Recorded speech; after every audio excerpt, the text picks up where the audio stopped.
it's pretty certain or pretty clear, like we've said, that it is a use of force, and it's not pretty.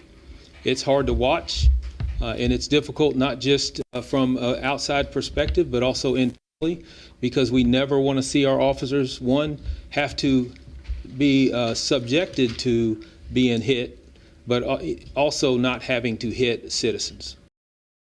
CMPD Chief Johnny Jennings today after this body camera footage finally came out. Of course, it went viral. There was a controversial arrest that led to this and was released to the public this morning. Now, the videos show an officer hitting a woman on the ground several times in Steel Creek. The officer involved now punished for using excessive force.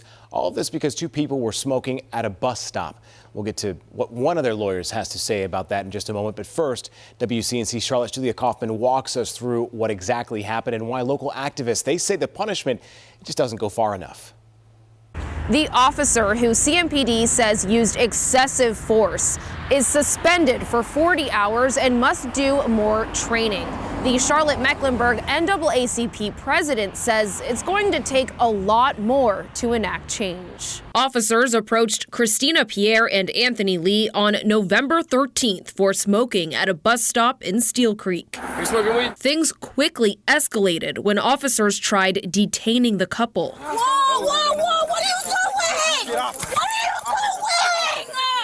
Pretty sure you're not allowed to do that to police. A witness video shows Pierre hitting an officer. The officer then punches Pierre and knocks her to the ground. Charlotte-Mecklenburg NAACP president Corinne Mack says she's disturbed. Not one time did he ask, was she okay? But CMPD Chief Johnny Jennings calls the punch justified. But the officer did withstand two punches to his face prior to retaliating. Stop resisting!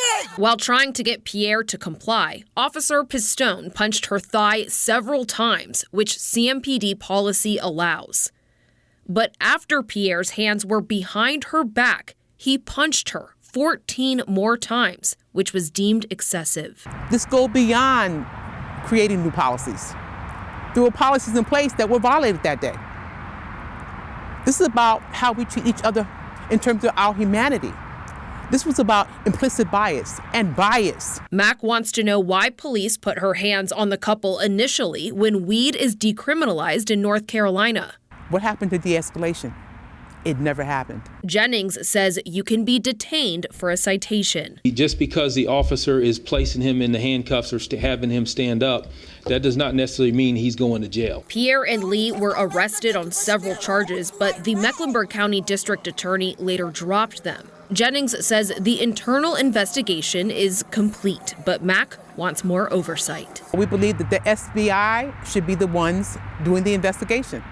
CMPD is creating a community relations group to review and recommend changes to its policies. Mack is in that group. Julia Kaufman, WCNC Charlotte. CMPD also released a lab report that shows the couple did have marijuana. Pierre's attorney contests those results. What it shows is containing marijuana containing tetrahydrocannabinol. That doesn't mean anything. That doesn't tell you whether it's illegal THC or legal.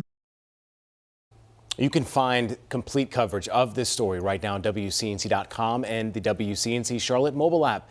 There you can also find all of the footage that CMPD released just today.